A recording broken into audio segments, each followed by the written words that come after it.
Hey, what's up, everybody? I'm Navid Muazzez, and welcome to the Lifestyle Architect Show. Today, I'm really excited to be joined by Rory Vaden. He's a keynote speaker, performance coach, consultant, and New York Times bestselling author of Take the Stairs. And he's an entrepreneur and self-discipline strategist. And he founded Southwestern Consulting, which works with companies, organizations, and individuals in achieving success by leveraging self-discipline. And I believe you also have this podcast, which I'm very involved in, kind of the podcast scene. So I think I saw the Rory Vaden show as well there in the iTunes store. So that's Yeah. pretty cool that you have that going as well, like more of the content marketing, putting out content on a regular basis. So warm welcome to the show, Rory. Yeah, Naveed, thanks for having me, man. I'm excited to be here. This is the closest thing I've ever done to being in Sweden, so I'm going to count this as a partial visit. Yeah, you gotta come here to do a speaking gig at some point. Yes, indeed. So I'm very interested kind of how you got your start and then kind of why you wrote Take the Stairs, because that's a very interesting book, goes into a lot of topics I'm interested in, like success, procrastination, all this kind of stuff. So tell us a bit about this journey you kind of embarked on. Yeah, well, I tell the story often about when I was young, I was raised by a single mother, and my mom sold Mary Kay Cosmetics, which is, means I grew up around women, like from the time I was just a little guy, and I'd go to the meetings, and these women were teaching me about goals and positive self-talk and all this like time management and affirmations, and it means that I grew up learning about success from women. And it also means that I know more about makeup than I do about cars. It's true. And a little bit of a mama's boy, but I've always been infatuated with success. And, when I went to college, I got recruited for this summer job selling educational children's books door to door. And I never thought I would grow up to be a door-to-door salesperson. It wasn't like I had a goal to become a door-to-door salesperson. I was a normal child. I wanted to sell Mary Kay, like my mom, and I got recruited for this. And I worked in the program for 5 years, 5 summers, and 14 hours a day, 6 days a week on straight commission, knocked on doors, and just kind of went out there and made it happen. And I learned a lot about success, and then started studying it and started trying to apply it to different areas, and then became an entrepreneur and built a company. But that was a lot of where the early days came from. On this show, The Lifestyle Architects, I also tend to talk a lot about kind of the personal brand side of things. So, what would you say had the kind of most impact on the growth of your personal brand? Was that something you did, maybe a decision or choice along this journey that just kind of took things to the next level? Because now, obviously, your book hit New York Times bestseller, and not every book can do that. So, what was this kind of moment that just took things to the next level for you? Well, I think people have a lot of misconceptions about branding, and there's a lot of stuff out there in the world on branding. And I certainly don't promote myself as an expert on branding, but we've built a pretty strong brand. And what I think of branding, to me, a brand is what people think of when they think of you. Mm-hmm. That's it. It's just what do people think of when they think of you. And so to me, your brand isn't something that just like one night you sit and you go, oh, that's my brand. Certainly Take the Stairs, coming up with that phrase and that metaphor was really a big moment for us. But the everything that you do makes up your brand, because it's what people think of when they think of you. So what do you wear? What kind of language do you use? What do you look like, right? Like everything you say, the people you hang out with, the books that you read, the movies that you go see, like all of those things influence your brand, because what you talk about, what you look like, what you're involved in, those things influence your brand. Now, when it comes to building a career, like in the profession of speaking, there is a formula that we use internally at Southwestern Consulting to help people really with their brand. This is the journey that I went on. And so we talk about topic, message, brand. Topic, message, brand. So your topic is in one word. What is the topic of your article or your book or your podcast or your keynote? And so for me, my overarching topic for everything I knew when I was 17 years old was self-discipline. That was my message to the world, was self-discipline. And so we had that when I was very young. But what's more important than the topic and more important than the brand is the message. And the message is, what do you want people to do when they are done listening to you, or when they are done reading your book or reading your article? And so it took us 5 years to go from self-discipline as a topic to the message. And for me, the message is very simple. Do the things you don't want to do. And so that was my message. And everything that I now write about has that consistent message. So the topics change. Like if you go to my blog, right? So roryvadenblog.com, and I write to salespeople. I write about speaking. I write about how to be a writer. I write about spirituality sometimes, finances. So I write on all these different topics, but the message is always the same. Do the things you don't want to do. So the message is most important. But the thing is, people don't buy the message. Messages don't make good titles. Messages don't make great hooks very often. And so it took another 5 years to go from the message of do things you don't want to do to the real brand, which was take the stairs. And the brand is sort of the hook or the metaphor or the, sort of the spin or the catchphrase that should be congruent with your message. And most people that are in branding or when they're starting their businesses, they try to think of like a cool brand or a cool phrase or a cool slogan.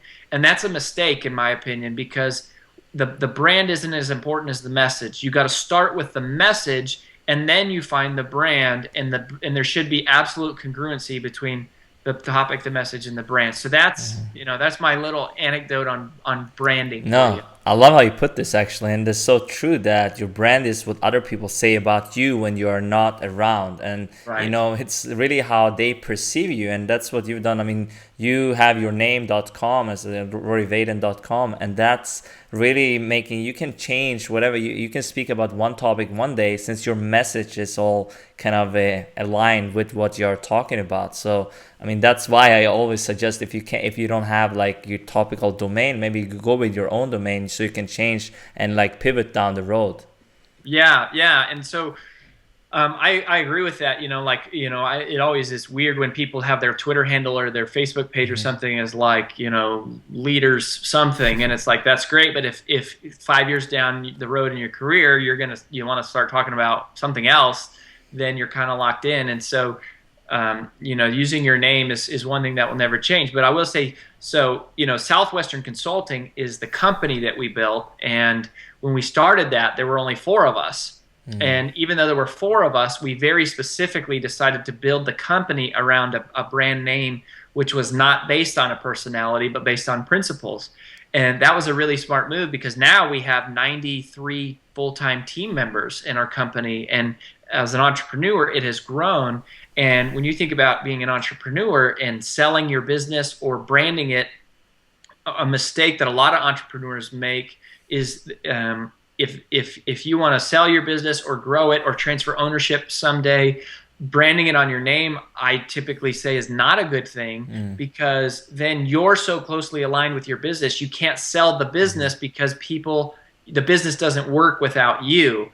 And so in that case, when you're not talking about like being a speaker, author, but you're talking about building a company, I would not recommend using your name for that kind of a thing, but letting the business be its own entity and building a brand around that. Oh yeah, I completely agree with that. And I mean, if you want to sell, it's not maybe the best to have your name, but still, as to position yourself as the go-to person for whatever you are doing, that's kind of the best thing to have your name. But still, you have a company too, so you kind of that's interesting thing. Like I've seen some people do that. They have like Jay Beer. He has like this amazing kind of company behind him, and it's backed up by that, but he still has this brand when he goes out to speak at conferences and so on. So I kind of like this approach too, where you have that and the company is kind of generating money and you also can go out to speak. And that leads me into premium brand, premium positioning, which I have talked to a little bit on this show with Nick Reese previously. And I want to hear your take, kind of how you position yourself as an expert to charge more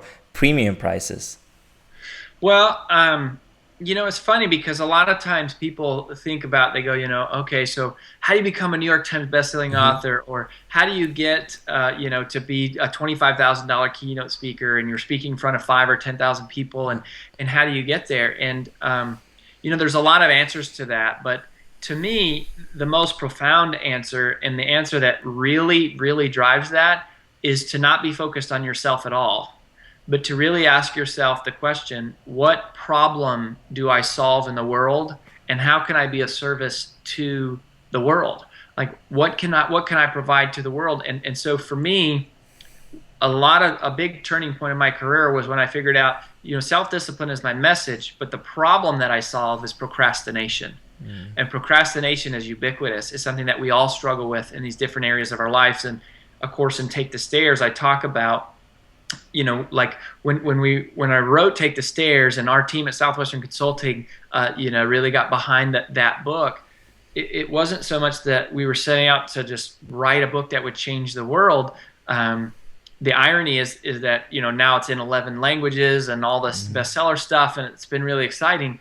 But what we set out to solve our own problems, and to solve the problems of our customers, and to really find real solutions around the topic of procrastination. And so one of the things that we say a lot around Southwestern is it's hard to be nervous when your heart's on service.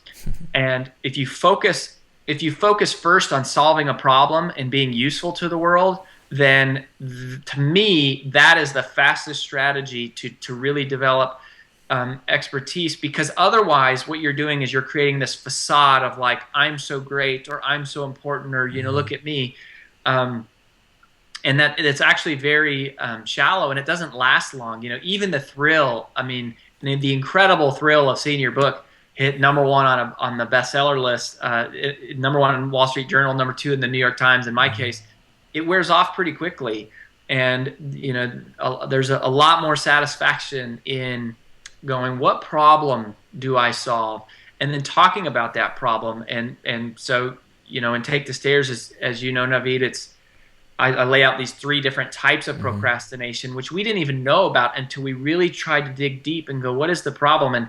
And we talk about the 3 types of procrastination. So there's classic procrastination, which is consciously delaying what you should be doing. Yeah. And so that's the one that we all think of when we hear the word procrastination.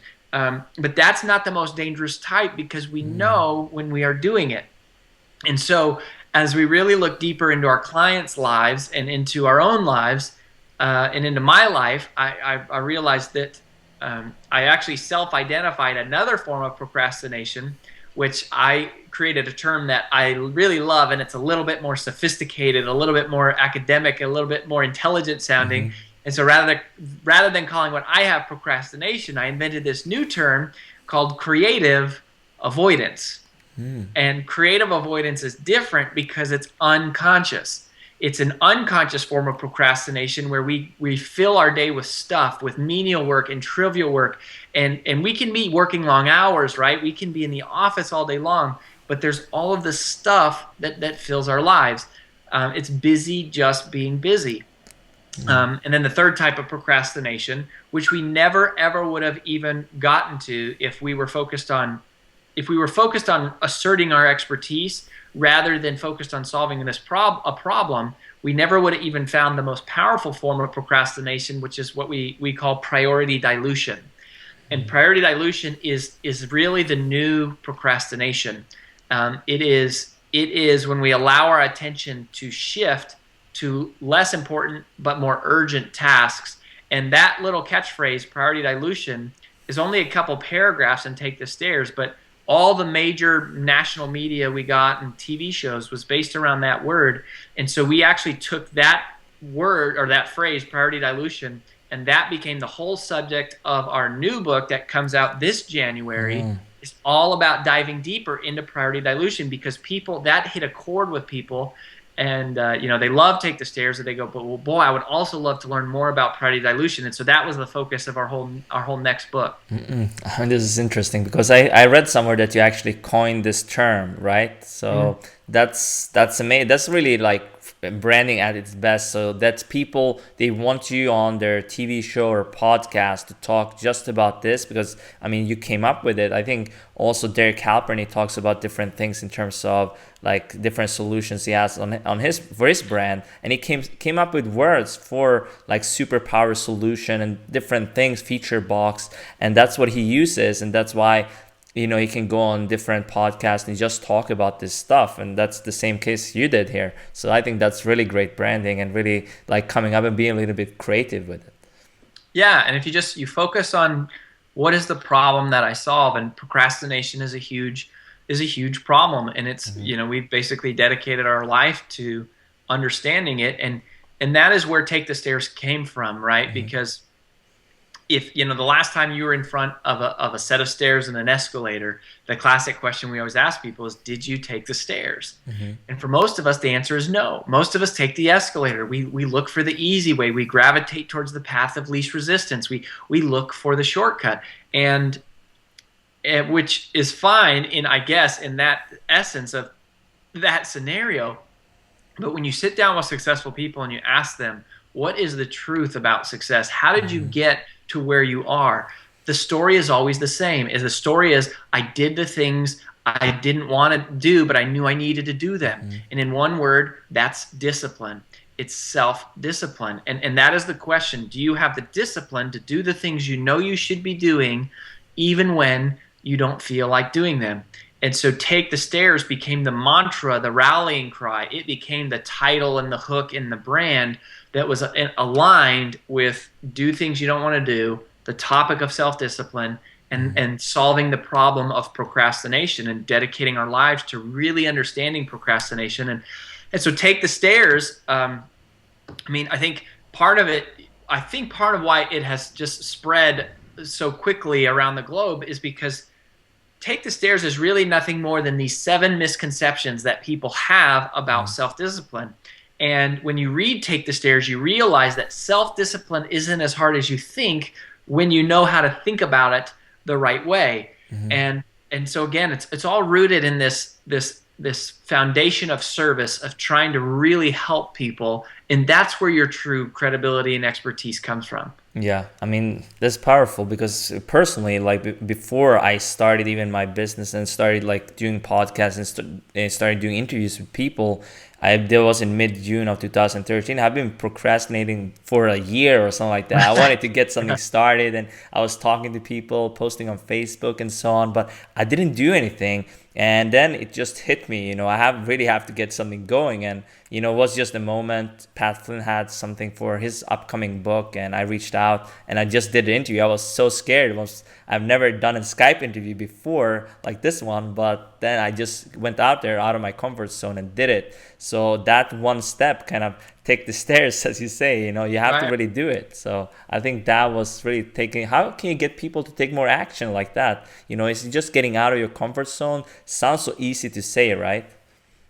Yeah, well, so, that's funny, because now this is the intersection of where, we're talking about branding and my expertise, and now we're applying that to your situation and the people watching that, it's the first step is always the hardest. The first step is always the hardest. And one of the principles in Take the Stairs, it's actually the last one in the book, so it's kind of funny we're skipping to the end, but it's called the Pendulum Principle of Action. And we really ask that question because if action is the difference between people who get what they want in life and those who don't, if action is the ultimate prerequisite for success, if action is a thing that you must do to change your life, then you're sort of left with this question: why don't more people take action? Why isn't it that we do the things we know we should be doing? Is it because we're lazy? Is it because we just don't care? Is it because we don't care if we set a bad example for our kids, or we don't live up to our potential? And I've thought long and hard, Naveed, about that question. And what I finally came to realize is that no, that's not what it means. It doesn't mean we're bad people. In fact, it's just the opposite. The reason why most people don't take action is because they care so much about success. They care so much about setting a great example. They care so much about their dream that before they take action, they just want to make sure that they have the perfect plan, that it is the perfect time, that it is the perfect set of circumstances, that everything in their office is perfectly organized, and they have all the perfect technology, and they have the perfect scripts, and they have this perfect business plan, and their finances are perfect, and they wait for a perfect time that never comes. And what they don't realize is there's something called the law of diminishing intent starts to set in. And the law of diminishing intent basically says that our intent to take action is highest the moment that we create that intention. In that moment of inspiration, that is where we're most likely to take action. But then naturally over time, that intent slowly starts to fade. In the classic example of this is the New Year's resolution, right? I mean, if you go to the gym on January 5th at 5:30 p.m., the gym's packed. There's people everywhere, right? You can't get on a treadmill. You're waiting in line, and I mean, the worst part is you got to drive around the parking lot for 30 minutes just to get a close parking space to walk into the gym. But if you go to the gym on March 5th, then it's like the gym is empty. Nobody's there. It's like, where did everybody go? It's like the rapture occurred, right? And people are missing. And that is the law of diminishing intent at its finest. And so if you really look at the real secret here, really the pendulum principle of action, this is the seventh strategy of take the stairs. And you go, so how is it that ultra performers can get action in their life? And it's so simple, it's so easy to overlook. The key to cultivating the habit of action in your life is to demand progress. You get ruthless and relentless and uncompromising about the idea that today, on this day, I will make progress. No, I will not stand still, and I will not move backwards. And no matter how small, I will take a step. And at the exact same time, you simultaneously free yourself from the demand for perfection. Yeah. You demand progress, but you free yourself of the demand for perfection, because psychologists say the number one cause of all procrastination, self-criticism. It's thinking that I won't be good enough, or I could see how it would work for them, but it would never work for me. And so we talk ourselves out of this power that we have to do things, because we say, oh, well, that wouldn't work for me, or I'm not good enough, or now's not a good time. And that self-criticism is what shuts most people down. Meanwhile, the simple-minded people who just go, well, whatever, I'll just give it a shot, and they just start going, and they do their best, they make progress. Those are the people that become the millionaires and the billionaires in the world. Yeah, I mean, this is exactly how I kind of approach things now, as I kind of moved away from this. I mean, we still procrastinated some things, I have a lot of things in my business that I might not sometimes, go to the gym. I just started a challenge, which works extremely well for me to take action, like 90-day challenges and setting these goals and kind of breaking my year up. That works well for me, and really acting before I'm ready with different projects I take on. That's kind of how I approach things. But you have also, would you say that, I mean, you have like 7 steps to achieving true success in the book. I mean, now we started with action. What would you say is like the prerequisite for getting there, like to taking the massive action? Sure. Well, I think, your mindset has to do with a lot of this. And the very first principle, kind of where all this is built off of, is called the paradox principle of sacrifice. And it is the first of the 7 principles. And the principle where I got this idea was from actually in nature. I love to look to nature for lessons about just kind of the way the world works and how success works. And in Colorado, where I grew up, Colorado was one of the only places in the world, because of the landscape, the terrain. We have both the Rocky Mountains is half the state, and then the other half the state is basically the Great Kansas Plains, and so it's very flat. So because of that unique topographical landscape, Colorado is one of the only places in the world that has both buffalo and cows. And there is a great lesson to be learned from studying the way that these two creatures respond to storms. So when a storm comes, storms almost always like brew in the west, and then they roll out towards the east. And what cows do is very natural. A cow can sense that a storm is coming from this direction, and so a cow will try to run east away from the storm. The only problem with that, though, is that if you know anything about cows, you know they're not real fast. And so as the cows try to run east from the storm actually catches up with them rather quickly. And without knowing any better, the cows continue to try to outrun the storm. But instead of outrunning the storm, they actually run with the storm. which maximizes the amount of pain and time and frustration they experience from that storm, which is just nuts because it's so stupid, right? But humans do the same thing all the time. You spend so much of your life constantly trying to avoid the inevitable challenges that come along with the circumstances that your very own choices have led you to be in, right? People who are in debt, we constantly try to find ways around paying our bills.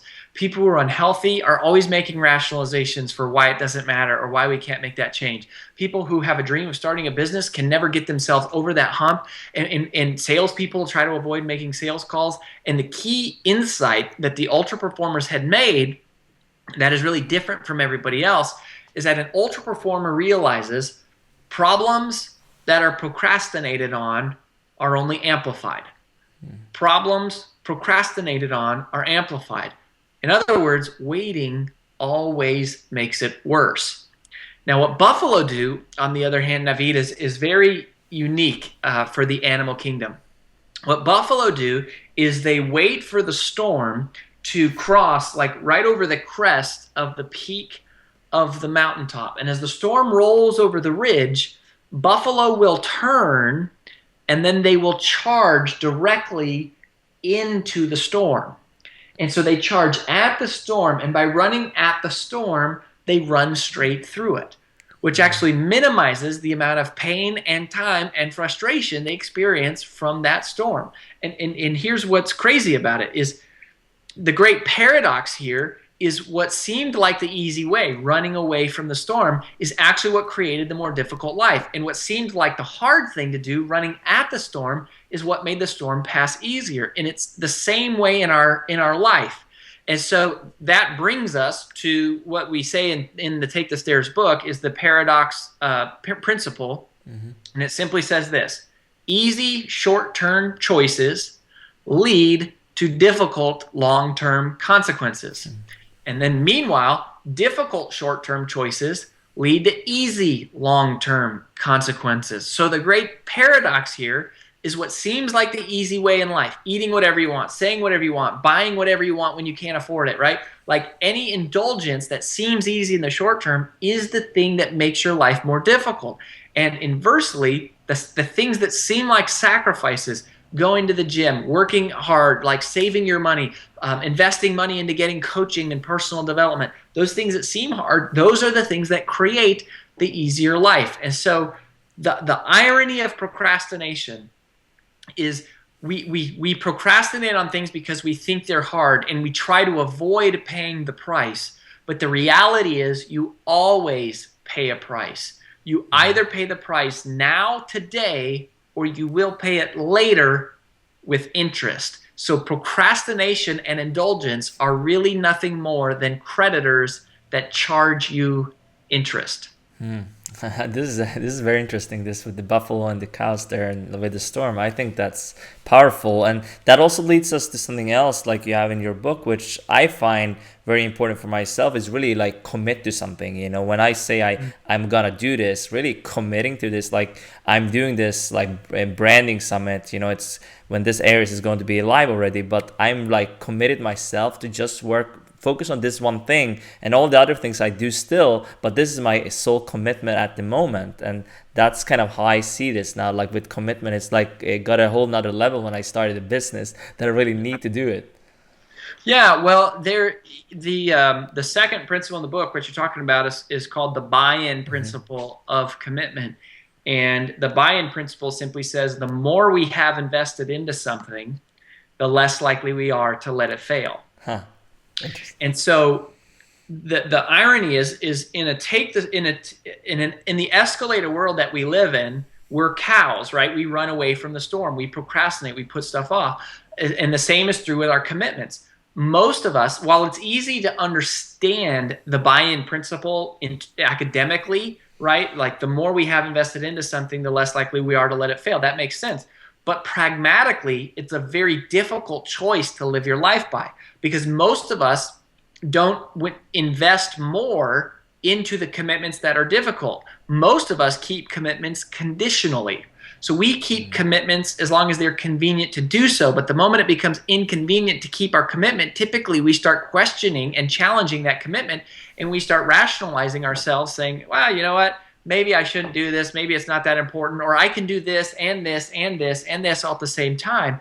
And that's not what take the stairs people do. That's not what the ultra performers do. What ultra performers do is the moment it gets difficult, they invest more time, more focus, more energy, more love, more money, more prayer into whatever that commitment is. And the more they have invested into it, the less likely they are to just let that dream dissipate. And so that is the take the stairs choice, is to say, when it gets hard, I'm not going to question my commitment. I'm going to invest more money. And you should, my friend, I have a buddy named Randy Gage, and he's a big online guy. He talks a lot about the prosperity mindset and stuff. And, you know, some of his stuff, I don't agree with everything that he says, but some of the things he says is really good around just, you know, prosperity and abundance. And one of the things that Randy says that I really love is he says, you always should be the number one investor in your own dream. You should be the number one investor in your own dream. And it's amazing. You know, at Southwestern Consulting, we have 850 coaching clients right now that are active. And we have 93 people on a team. Most of them are coaches, and they coach people one-on-one in their daily life. And most people go, yeah, I know I need accountability. I know my life would be better if somebody was holding me accountable. I know that my business would grow faster if I had someone to bounce ideas off of and who could cheer me on. But then when it comes to actually investing the money into getting that, they go, oh, I'm just not sure.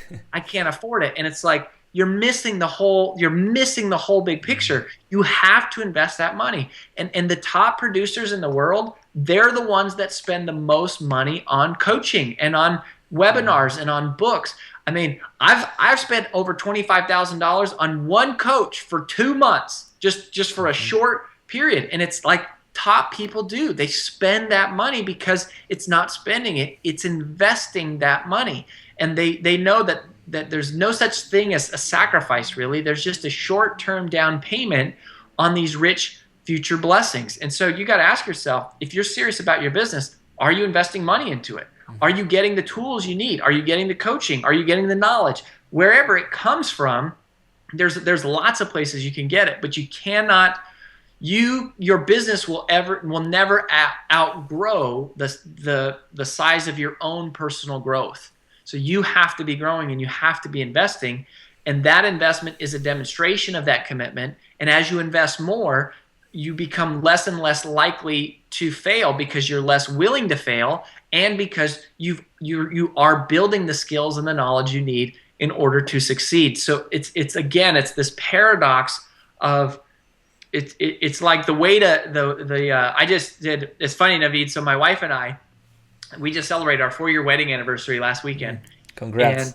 And thank you. She gets wife of the year. So she bought me tickets to the Super Bowl for Christmas, which was amazing. And then for our anniversary present, she bought me a day of training with a Navy SEAL. This guy was a 24-year Navy SEAL. And so he was showing us like knife skills and self-defense and close quarter combat and like long-range rifle shooting. And then we did like handgun obstacle courses. It was amazing. But this guy, one of the things he taught us when it comes to survival is he said, like, if you're ever attacked, he said that when people get attacked, a lot of us have this mindset and we say to ourselves, we go, okay, I'll just do whatever they say. If I do what they say, maybe they won't hurt me. And he said, statistically, that is so far from reality. He said 93% of people who allow themselves to get taken to the second location die. 93% of those people die. He said the ones that live are the ones who make a decision that say, if you're going to kill me, you got to kill me right here, right now, in open public. I'm going to scream. I'm going to fight. I'm going to claw. I'm going to gouge your freaking eyes out. It doesn't matter how strong or weak I am. I'm going to put up a fight.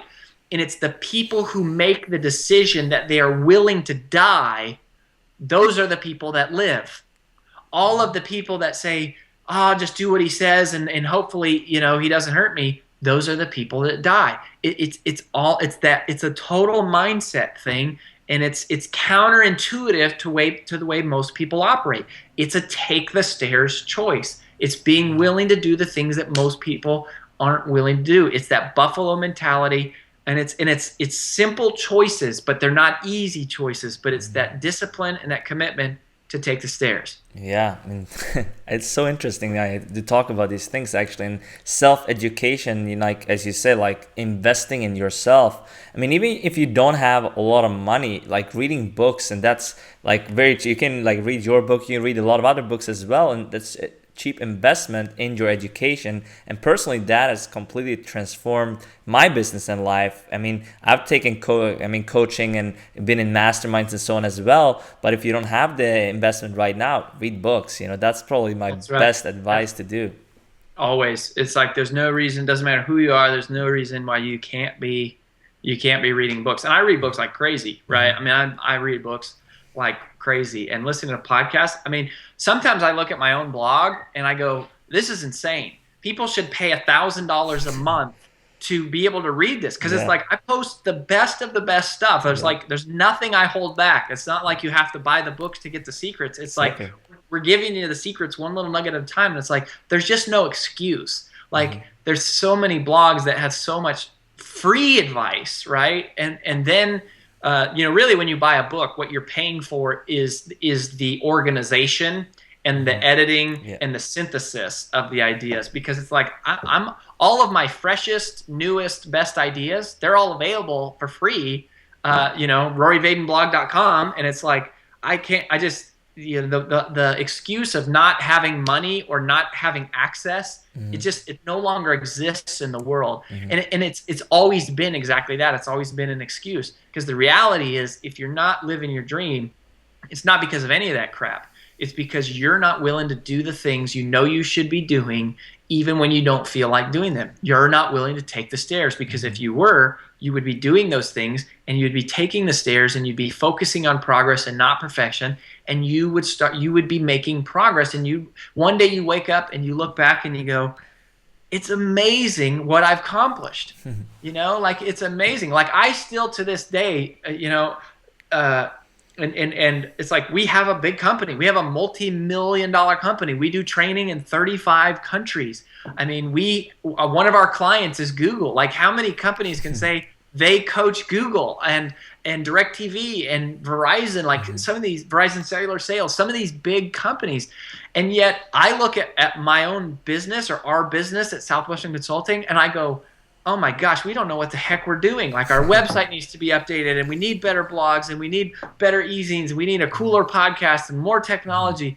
But then you look back and you go, but wow, we've accomplished a lot in the last 9 years. And the same is true for your life. It's like, just start, just take the first step, and then just stay focused to progress, and be willing to do the things that other people aren't, and you'll be amazed. Yeah, I mean that's powerful. And also I wanted to ask you, if you were to kind of learn a new skill, like if, for example, Robert Greene, I had him on the show, we talked a lot about mastery and achieving that. I mean, applying this take the stair approach to that, like learning something you might not be familiar with at the moment, how would you go about that and doing this as fast as possible?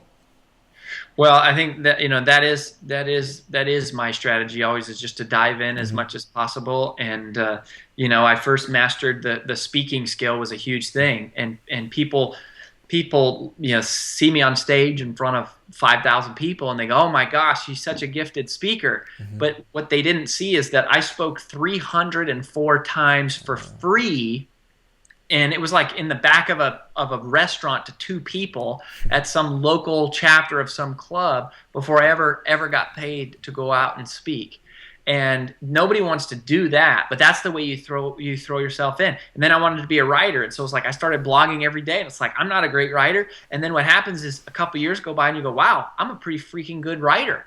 Now I read some of my own articles. I'm like, yeah, that's good. It inspires me when I read it. And podcasting has been a new thing for me also. I do a week, but it's like I do a podcast every single week, and it's been like a year and a half. And so that is the thing. And I guess just kind of as we're wrapping up here, the one thing I would say too is we always kind of get to the end and of these interviews and stuff, and people say, okay, Rory, so let's say I start doing all of these things, and I start being disciplined, I start taking the stairs, I start overcoming procrastination, I'm doing all the things I don't want to do. They say, how long do I have to do that for? Yeah. And the truth is, no matter who you are, whether this is your first day, going after your dream, or you've been living your dream for 10 years, you never get to stop being disciplined. You never do. And it doesn't mean your life is going to be, awful or boring or like one great big giant trip to the gym, or that you're only going to eat foliage for every meal. But the reason you never get to stop being disciplined is because of something that we at Southwestern refer to as the Rent Axiom. And the Rent Axiom says this. It says success is never owned. Success is only rented. And the rent is due every day. Wow. Success is never owned, it's rented, and the rent is due every day. And it's that rent is paid through small, seemingly insignificant, nearly invisible choices that you make each and every day. And so, the next time you are in front of a set of escalators and some stairs, take the stairs. Yeah, I love it, Rory. So, actually, I heard that you have a new book coming out as well as we're wrapping up here. So, why don't you share a little bit about that? And, if you have anything coming up for it. Sure. Yeah, so January 2015, we have a brand new book. And earlier we talked about priority dilution. Mm-hmm. And priority dilution is interesting because it has nothing to do with being lazy or apathetic or disengaged, but it's just falling victim to whatever is latest and loudest and being pulled in a million different directions. And so we spent 3 years figuring out, how do you solve that problem? How do the most productive people in the world get it done? And we feel like we've figured it out. And so this new book is really about the emotional side of productivity, about managing fear and anxiety and stress and worry, and creating systems. So it's not just logical, it's emotional. And so the new book is called Procrastinate on Purpose, 5 Permissions to Multiply Your Time. And it's literally, how do you create more time in your life and your business? We've already pre-sold thousands of copies, so it's going to be a major launch. And here's what we can do, Naveed. So if any of you who are listening, I'm offering you a free 1-hour webinar with me on the content of this new book, totally free. All you got to do is go to register.procrastinateonpurpose.com. So no www or anything, just type in register.procrastinateonpurpose.com. And you can sign up there, and then I will email you, and you will get to sit through a free 1-hour webinar. We're giving you the goods, so you get an overview of the whole book.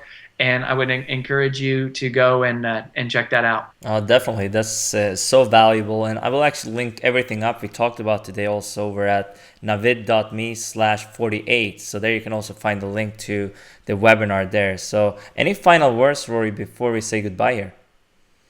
I would just say, in everything that you're doing, you remember that paradox principle, and you're leveraging long-term vision to endure short-term sacrifice, and that you're willing to pay the rent each and every day. And it's those small choices that will add up, and those are the things that will make your dream come true. Thanks so Take much, the Rory. stairs. Thanks for coming on. My pleasure. Thanks, Naveed.